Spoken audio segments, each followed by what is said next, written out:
Afternoon, everybody. I'm not James, but you might be. Or not. Welcome back to Let's Play Earthbound, the cashless, no money, anti-capitalist, whatever you want to call it, run. Last time, we freed Paula from the clutches of the happiest and began grinding her up. I resumed grinding her off-screen. Ness is still homesick, because that doesn't go away unless you call your mother. Which, though I desperately want to, I just can't do without breaking the rules of this game. Got Paula up to level 11. Let's just go over her. Paula is the classic black mage type. Fire, freeze, and thunder are her main psi abilities. Fire hits a row of enemies. 80 points of damage is a little liberal. I'm going to say 60. Enemies can have rogues. The only thing it affects is fire and a couple of other items. It doesn't affect physical attacks, so you can attack an enemy in the back row without any damage loss. But that's all that matters for rows. Freeze, again 180, I'd say a little liberal. We're like 120. It's pretty much going to be your main damage dealer throughout the run, though there are some enemies that are very strong against it. And also, it has a chance to solidify the enemy, which prevents him from moving that turn. It's effectively a stun. Freeze Beta, again 360 is a little much. I'd say more like 280. It's going to be the highest damage dealer we have for quite a while. But again, it's not super strong against everything. Thunder is effectively non-elemental. As I explained when I fought Carpainter, for each level of Thunder, it's that number attempts of however many enemies are on the field. So if there are 6 enemies and you use Thunder, it will hit something. That's the other thing, you can't control who it hits. But like it says, it will eliminate a psychic or psychic power shield. I don't use Thunder very much. I can't remember if the psychic shield deflects it before destroying, but either or. And of course, Psi Shield, we saw Buzz use that.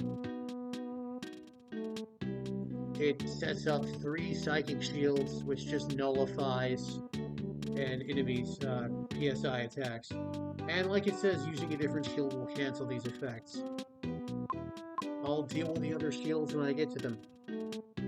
Anyway, let's go tackle the boss of the Lilliput Steps Cave.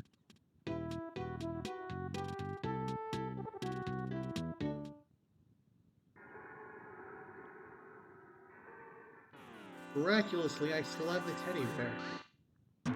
Alright, here's the mole playing rough. Somewhere in the vicinity of 100 HP, I believe exactly 108. He's got a weak attack, a strong attack, a useless attack, and an attack that confuses him. Confusion in this game works like the mushroom steps. In other words, you can still input whatever you want, it just might hit an ally. One shot of Freeze Alpha tends to take him down. Another mole. There are 3 enemies in this cave. And the teddy bear's gone. Scratch with its claws is the weak attack. Clawed with its sharp nails is the stronger of the 2 attacks. It's recommended until Paula learns Freeze Beta that you just keep going in and out, tackling that first mole at the entrance.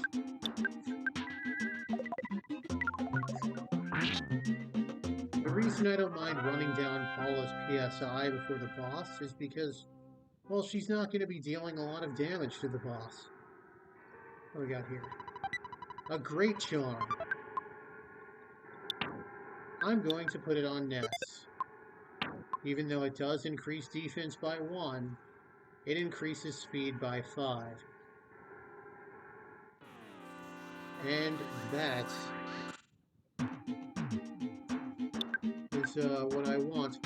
I also gained PSI Flash. That's just kind of the multi-purpose status effect attack. Flash Alpha can just make an opponent cry, or it can make it feel strange. Crying allegedly works like blindness, but I've used it many times throughout many games, and it doesn't seem to affect the enemy's hit percentage. It affects yours, but not the enemy's, which is honestly the problem I have with a lot of statuses in. Alright, so Mr. Batty felt a little strange. That means the next time he makes a potential move, if he survives, he might hit himself or an ally.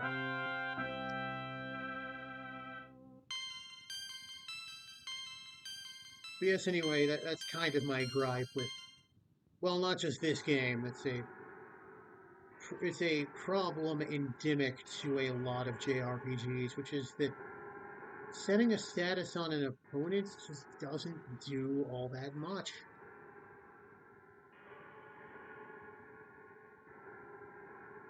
But yet, when it happens to you, it's the end of the world.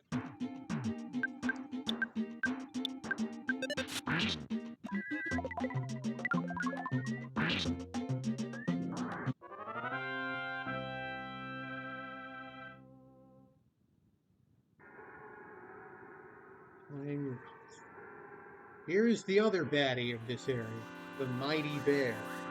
Mighty is not a misnomer. This guy will absolutely eat your lunch. Use freeze beta on him. Do not let him live. Because if you let him live, he will not extend the same courtesy to you. It's a magic butterfly, but I really don't want to draw the ire of that bear. Alright, this time there's just a lone bear. Alright.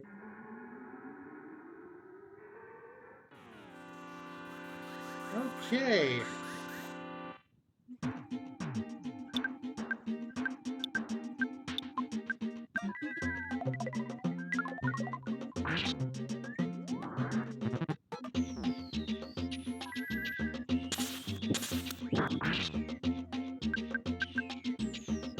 Okay, Ness suddenly thought about his mom. That's homesickness in a nutshell. Ness will just not take his turn.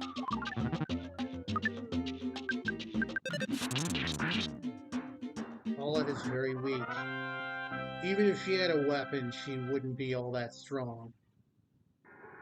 Most of her damage is going to be coming from PSI or Psi abilities. I don't know which is the correct pronunciation. I keep meaning to look it up. I'm gonna life up Paula.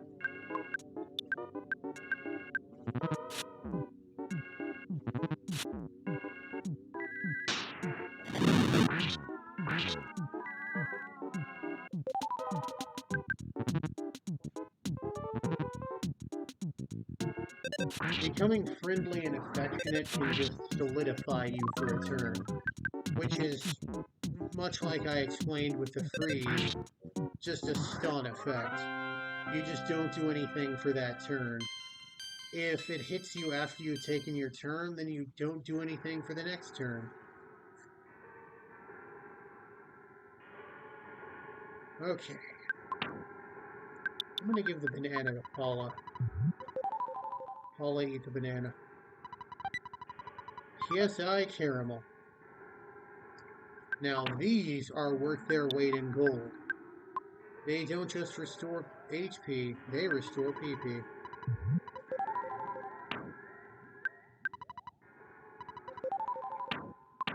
What are we looking at?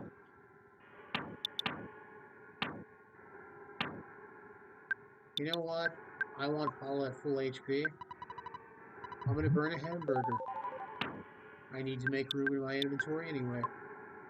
I'm going to give Paula a croissant. Croissants, in addition to being absolutely delicious in real life, restore 60 HP in game. So he must have enough PP to do what he needs to do. Okay, he can do it a couple times.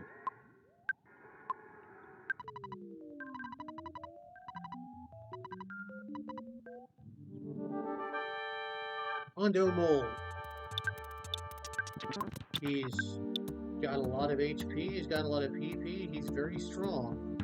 He has one crippling weakness, paralysis.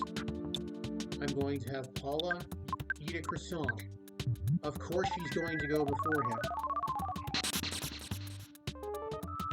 But Ness went before him as well. Okay, Mondo Mole's been paralyzed. He cannot do anything to us.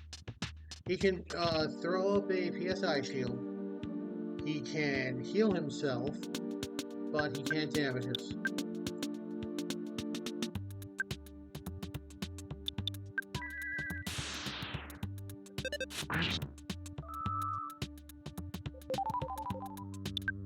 He is immune to, well, not immune, but there we go.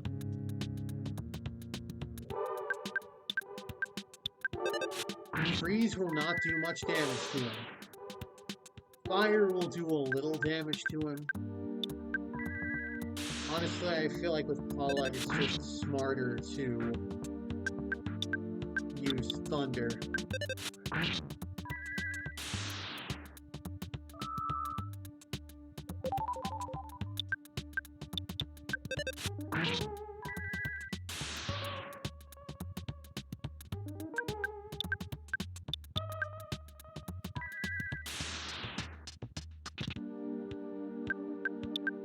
Yes, as far as damaging he goes, he can't do it.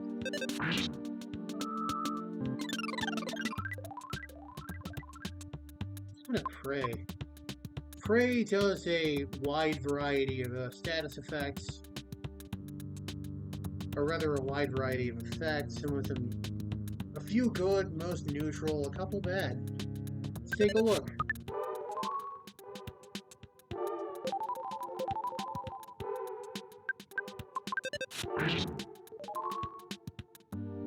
Very subtle light is the, I believe, most common outcome.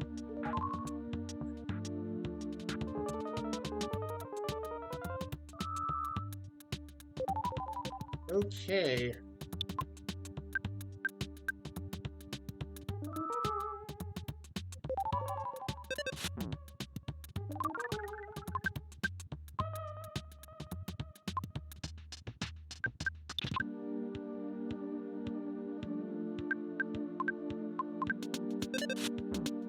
Okay, perfect.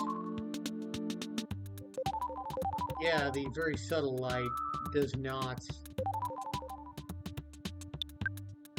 trivia. Oh, he's got the PSI shield. Alright, I'm gonna give Thunder another shot. There we are.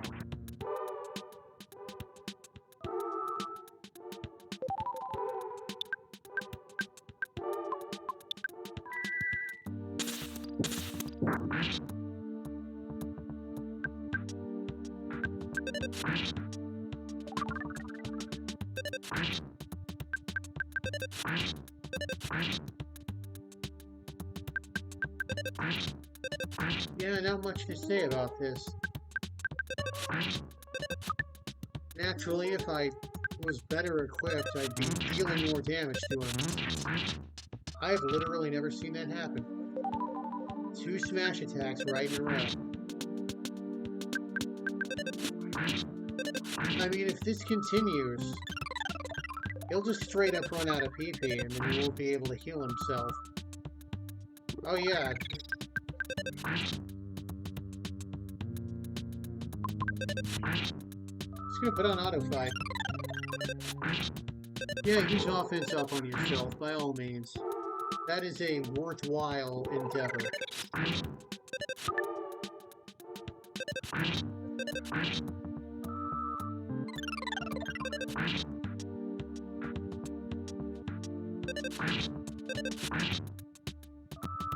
But yeah, basically you just have to hit him enough times and hope that he doesn't restore his HP.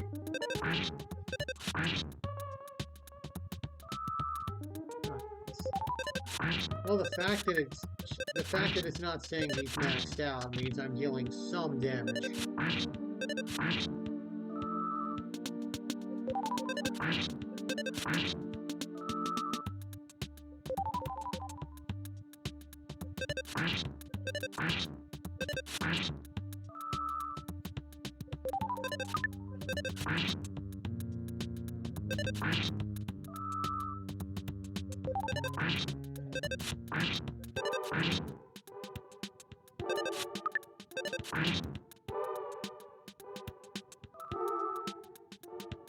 Yes, keep raising your useless offense. Coincidentally, if you don't paralyze this guy, I'm not 100% sure how you're supposed to beat him. He deals a ton of damage.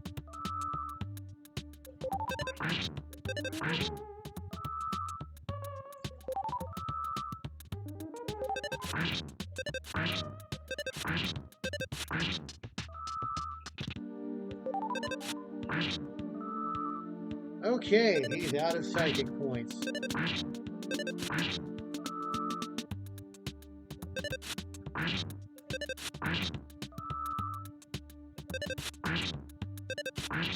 I'm not going to call this a bad battle because, I mean, he literally can't harm me, but man, was this one annoying.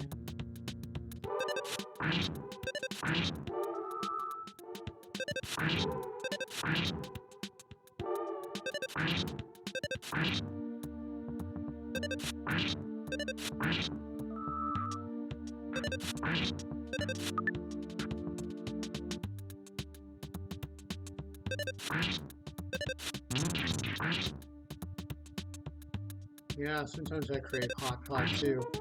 I just don't have much to say about this. He is, I guess just hit him till he dies is my strategy. That or come back later when you're over leveled and just one turn him.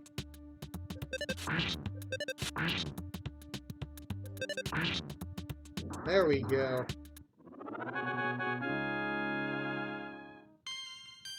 Decent amount of experience.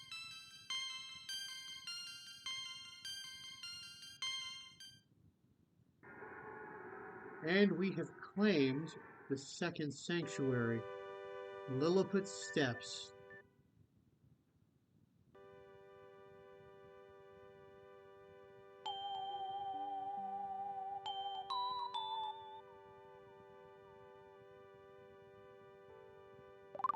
Every time you enter a sanctuary, you get restored to full. It cures literally everything. It cures mushroom status, it cures incapacitation, which is normally a huge hassle, and it even cures homesickness. That's right, Ness's desire to see home is no match for a few tiny little holes in the ground. Anyway, I'm not James, and you are, or you might be. Now get out of my meadow.